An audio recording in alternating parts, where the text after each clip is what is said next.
After being marched to slave forts on the coast, shaved to prevent lice, and branded, they were loaded onto ships bound for the Americas. About 20% of them would never see land again.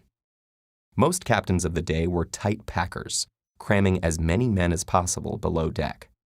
While the lack of sanitation caused many to die of disease and others were thrown overboard for being sick or as discipline, the captains ensured their profits by cutting off slaves' ears as proof of purchase. Some captives took matters into their own hands. Many inland Africans had never seen whites before and thought them to be cannibals, constantly taking people away and returning for more.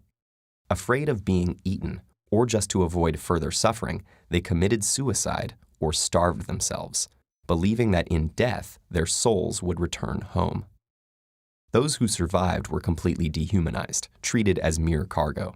Women and children were kept above deck and abused by the crew, while the men were made to perform dances in order to keep them exercised and curb rebellion. What happened